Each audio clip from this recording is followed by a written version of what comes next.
On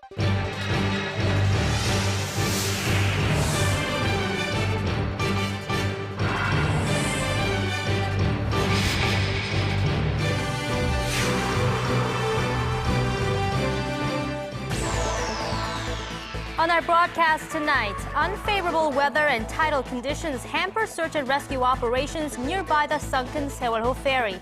Meanwhile, newly released videos show the ship's crew fleeing the vessel without warning passengers. With the government under fire for its mismanagement of the Sewol-ho ferry disaster and the Prime Minister's resignation, speculation is brewing that a major cabinet reshuffle is on the horizon. Plus, North Korea strongly rebukes President Park Geun-hye and U.S. President Barack Obama's reaffirmation last week that they stand united in confronting the North's nuclear ambitions. These stories and more next on ARIRANG News at 8. Thank you for joining us. It's Monday, April 28th here in Seoul, and I'm Choi Yu-sun. It's been almost 2 weeks now since the tragic Sewol-ho ferry disaster put the nation in a state of shock and sorrow. The number of confirmed deaths currently stands at 189, with 113 others, mostly high school students, remaining missing and are presumed dead. And for the latest, we go live to our Kwon So-wa standing by at the news center. So not much progress to speak of with regards to the search in recent days? Yes, Yusun, rescue crews have had a hard time with the harsh weather conditions. Now, only one body has been recovered today. That was just past 2 p.m. A strong wind advisory in the area was lifted earlier in the morning, but the tides are what's causing trouble, since the underwater currents are much faster than can be seen above the water. That's been prompting officials to suspend searches at various times throughout the day. When divers are in the water, they are mainly focusing on the 4th floor of the ferry, where most of the remaining missing are thought to be. LED lighting will be installed to help the operations. So far, around 1/3 of the 111 cabins have been searched. So earlier in the day, a video was released by authorities that shows the first moments of the rescue situation. What did we learn? That's right, Yusun. That video is very crucial in determining how the first minutes of rescue efforts were carried out, but also in proving that the captain and the rest of the crew were among the first to fled the ship. The central focus of the nearly 10 minutes of footage taken by a member of the rescue team is the period between 9:43 a.m. and 9:49 a.m. It shows the captain of the Sewol-ho ferry, Lee Jun-seok, and his crew fleeing without attending to passengers. The captain was not wearing his uniform or pants as he left the vessel with the help of the Coast Guard, meaning the rescuers had no chance to distinguish him as being the captain. By 9:35 a.m., all 15 crew members had begun fleeing the ship, but as the video shows, hardly any passengers could be seen on the deck of the ferry, raising criticism that the crew did not give an order to them to leave the ship. The prosecution's special investigative team is continuing to look for those responsible for the ferry sinking. What's the latest there? Yes, the number of subjects in the probe are increasing. Investigations into the ferry's operator's practical owner Yoo Byung-won continue as prosecutors raided 4 locations in Seoul, Daegu, and Gyeonggi-do province this morning, looking for evidence of paper companies. Prosecutors say at least 3 companies fit that description. They also raided the Mokpo Coast Guard station, suspecting officers there neglected their duties in the early stages of the rescue. The Special Investigative Team has also arrested 3 members of the Korea Shipping Association, including the head of the Incheon branch, for destroying evidence in relation to the case. Now, investigations into whether the Sewol-ho ferry had malfunctioning lifeboats and life jackets on board will also likely expand. Investigators believe the products may have been in use ever since they were manufactured in 1994. This comes as earlier today, 2 lifeboats were found floating near the accident site, meaning they began to work much later than they should have. Normally, a lifeboat would deploy automatically when receiving external pressure. So before we let you go, we also heard about the last text message that was sent from a passenger inside the ship.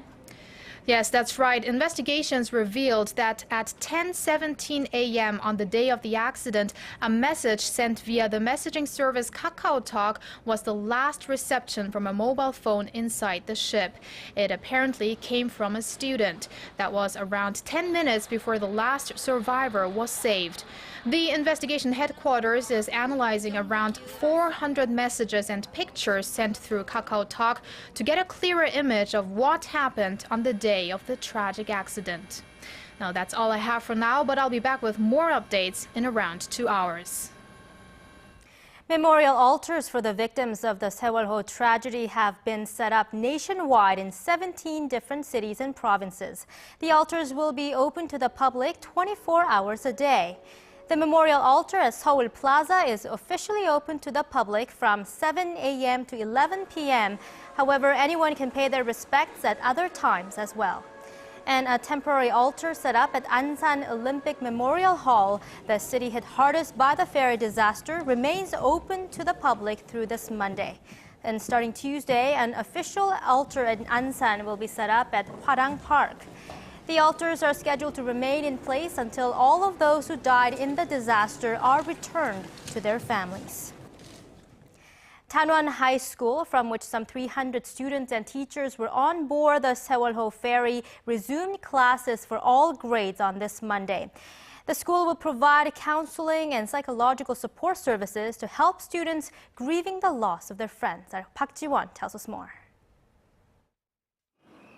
A grief-stricken Tanwan High School resumes classes for all grades on Monday. The school has been closed since the tragic ferry accident on April 16th. Only the senior class was in school last week. On Monday, the freshman class and the 13 second-year students who did not go on the ill-fated field trip returned to a school that has suffered a devastating loss. To help students cope with the tragedy, the school offers various kinds of counseling support. The special programs will be led by dozens of psychotherapists and art therapists. The 75 second-year students who survived the disaster remain on leave, and it has not yet been decided when they will return to their studies. The decision will be made by doctors and the students' parents, who will also discuss programs for helping them cope with the loss of their classmates. It is better for them to be together. One of the common programs in a situation like this is to have a camp for the students.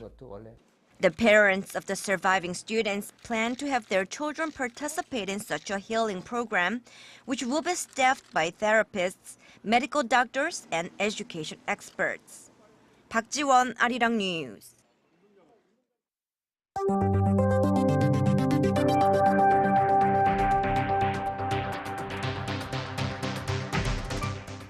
Amid nationwide outrage over the government's slow response to the tragedy, speculation is brewing the president would soon swing the axe and make sweeping changes to her cabinet. President Park, who approved the prime minister's resignation on Sunday, wants him to wait until the ferry disaster has been brought under control. Our Chi Myung-gil has more. Faith in the government has eroded over the past couple of weeks due to its poor handling of the Sewol-ho ferry disaster. With Prime Minister Chung Hong-won's resignation, there's mounting speculation a large-scale reshuffling of the cabinet is on the way to appease public anger and give the Park administration fresh impetus. Political watchers say a number of high-level officials could get the chop, including Security and Public Administration Minister Kang Byung-gyu, Education Minister Son Nam-soo, and Oceans and Fisheries Minister Lee Ju-young. A number of ministers have come in for fierce criticism for their misconduct and remarks following the sinking.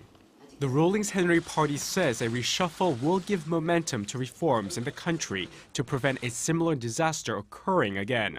A parliamentary committee has decided to deliberate on 7 bills related to safety at sea, while the Henry Party plans to propose new bills to eradicate bureaucratic connections with related maritime industries.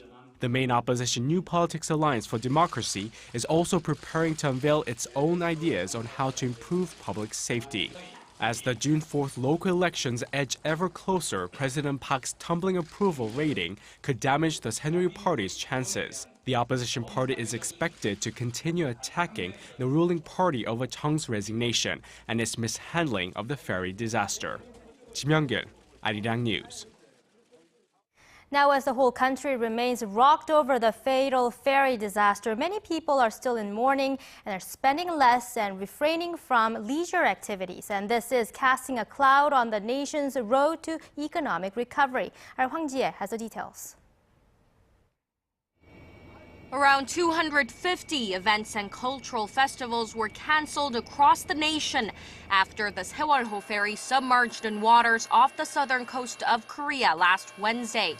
Tourism companies are also facing major cancellations as the Education Ministry banned all school trips in the first half of this year, while the whole nation is grieving with the families of the victims. Retail shops are also taking a hit. Sales at one of the country's main department stores, Lotte, dropped nearly 1% in the week following the ferry accident compared to the same period a year earlier. Sales of women's clothing in particular dropped more than 4% from the previous year, pointing to a social phenomenon that many of those suffering from depression after the disaster are females. In fact, the shock of a large-scale disaster has shown to impact the economy. After the September 11th terror attacks in the United States, retail sales in September dropped nearly 2.5% on month, falling to its lowest level in 9 years. Korea's private spending also dropped 0.8 percentage points in the third quarter of 1995, right after the Sampoong department store collapsed in June of that year. While the consumer sentiment remained unchanged for 3 straight months in April, according to the Bank of Korea, experts are concerned that the recent ferry disaster could flag the moderate pace of economic recovery. Hwang Ji-hye, ARIRANG News. North Korea is ramping up tensions on the Korean peninsula and says there's no hope for inter-Korean relations. This comes after the leaders of South Korea and the United States vowed to respond firmly to any North Korean provocation. Our Hwang Sung-hee reports. North Korea has labeled inter-Korean relations hopeless in its first official reaction to last week's summit between South Korea and the United States. On Sunday, North Korea's Committee for the Peaceful Reunification of Korea, which handles cross-border affairs, bluntly criticized President Park Geun-hye, calling her a wicked traitor and a despicable prostitute selling off the nation. It said the outcome of President Obama's trip to South Korea clearly justified North Korea's determination to counter the U.S. by force and settle the conflict with an all-out nuclear showdown. South Korea's Unification Ministry said North Korea's rhetoric was a violation of an inter-Korean agreement to stop cross-border slandering reached in February. Following Friday's summit talks in Seoul, the South Korean and U.S. leaders vowed to stand shoulder to shoulder against any North Korean provocation. North Korea has been ratcheting up tensions lately, following its threat last month to conduct a new type of a nuclear test. Recent satellite imagery has shown increased activity at the regime's nuclear test site. South Korea, the U.S., and Japan are concerned the upcoming test could be larger than North Korea's 3 previous tests. The latest rhetoric out of Pyongyang comes as North Korean leader Kim Jong-un revealed plans on Sunday to develop the regime's military prowess for confrontation with the United States. Experts view the recent escalation in tensions as Pyongyang's attempt to justify itself ahead of its 4th nuclear test. South Korea's defense ministry said last week the North warned of something big and unimaginable for its enemies before April 30th. Hwang Sung-hee, ARIRANG News.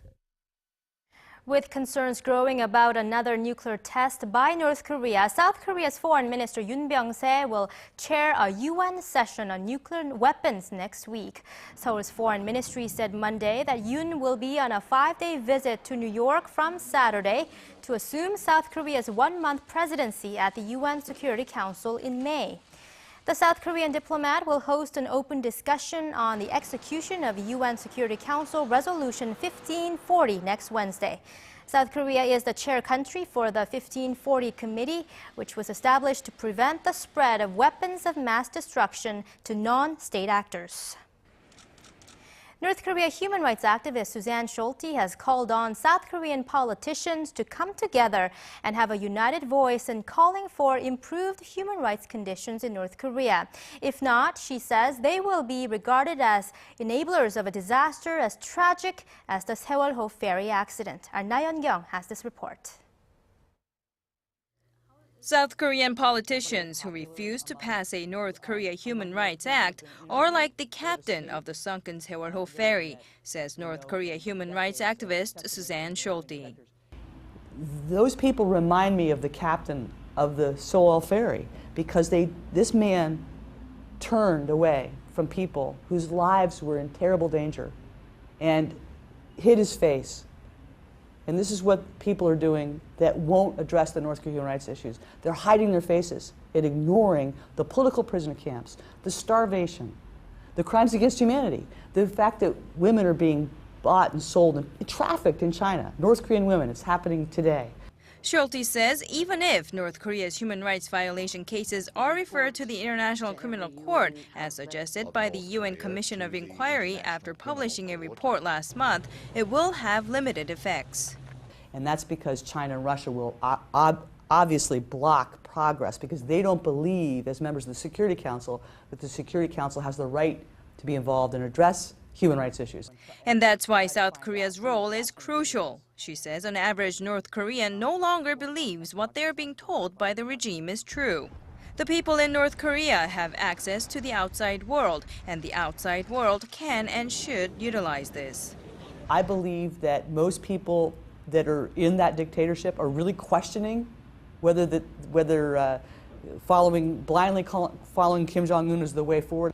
So my point is, you start to say that not only do we know who are committing these crimes, but we know that it's you that's been involved with this. We start naming the names. We make it costly for them to continue to blindly follow this regime. And we need to be broadcasting that information in because the North Korean people, I believe, are starting to learn the truth and to realize that the source of their misery, the source of their suffering is the Kim regime. Not South Korea, not the United States, not people from the outside world. It's the regime that's causing the terrible suffering. Na Yeon-kyung, ARIRANG News.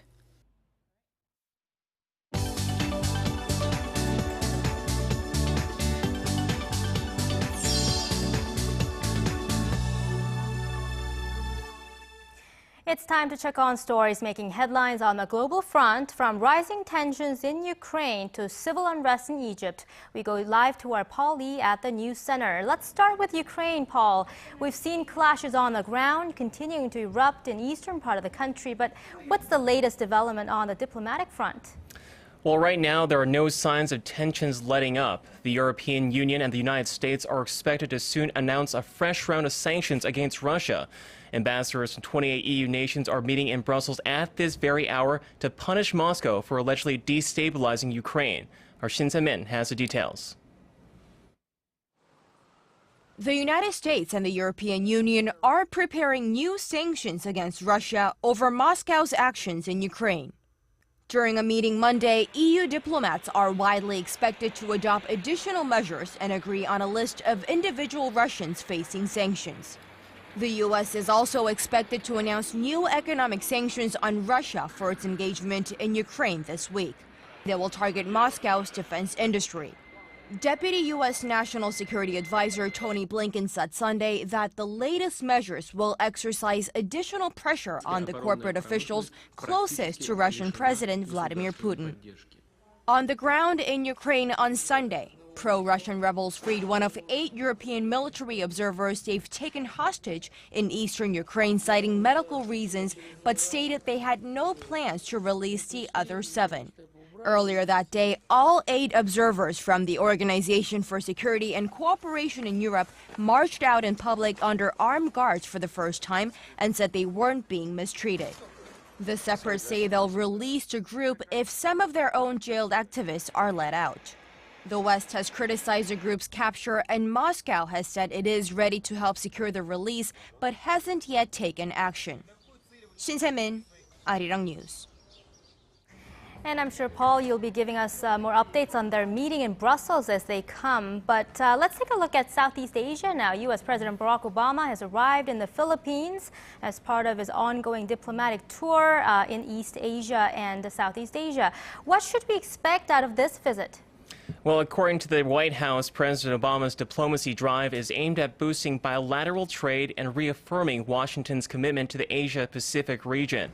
Obama and Philippine President Benigno Aquino are set to hold a closed-door meeting on Monday to discuss these very issues. Regional security is also expected to dominate their discussions.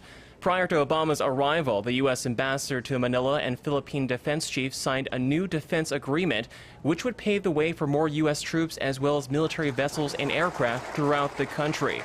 The U.S. president is on the last leg of his four-nation tour that included stops in Japan, Korea, and Malaysia.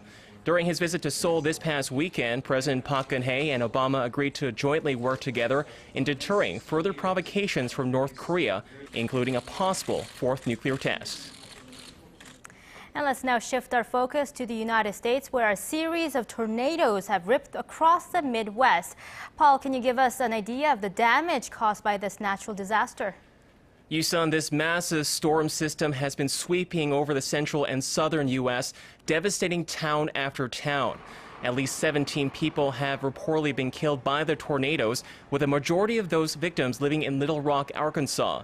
Local residents say the winds were so strong that houses were ripped off their foundations.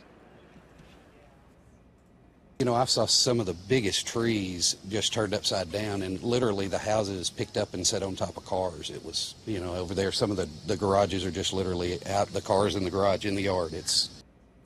Officials say the tornadoes have damaged buildings as far as Nebraska, Kansas, Iowa, and Missouri. Rescue workers have been working through the night to search for survivors. A state of emergency has also been declared in 4 Arkansas counties, allowing the National Guard to assist in relief operations. And before we let you go, let's turn to Egypt. There's been breaking news in the mass trial of hundreds of supporters of the Muslim Brotherhood. What has been the reaction to the ruling? Well, relatives of the convicted erupted in emotion and protest as the courthouse in the southern city of Minya handed down the ruling.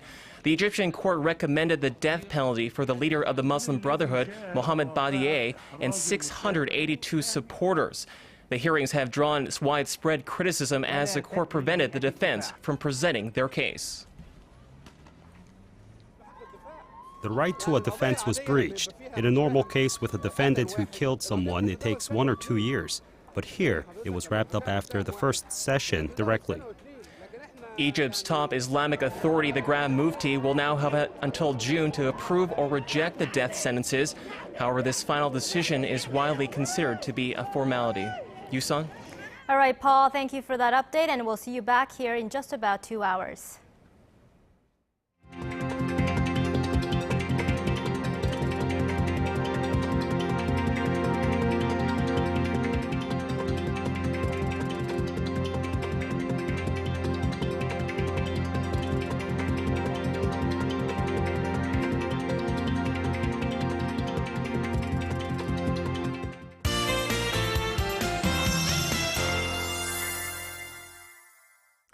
It was a dark and rainy day here in Seoul and out on Jindo, dampening further progress on rescue operations. And for details, we turn things over to our Kim Bo-kyung at the Weather Center. Bo-kyung? Well, Yusan, from yesterday through today, about 126 millimeters of precipitation fell on Jindo. Conditions have now cleared up a bit. However, misty conditions along with strong speeds of tidal currents are hindering rescue operations. Now, shifting gears to other parts of the country, the nation is under the influence of a low pressure trough from the West Sea, which is why we're seeing drizzly conditions across the country. Well, rain is falling mostly in the central regions and sporadic showers are dropping over the south, so please be careful behind the wet behind the wet roads. Otherwise, more precipitation should fall through tomorrow morning. However, those down south may get to see more showers through tomorrow evening. Looking ahead at tomorrow's readings, Seoul, Daegu, and Busan reach 18 degrees while Gwangju hits 17. Moving on to other regions, it will be a cloudy day on Jeju with a daytime high of 19 degrees, while Dokdo and Mount Kumgang peak at 14 and 8. Well, that's all the weather updates for you at this hour, but I'll be back with the latest after 10. Thanks, Bo-kyung. And that brings us to the end of our newscast. I'm Choi Yu-sun in Seoul. Join us again for more news updates on our primetime news at 10 p.m. Korea time.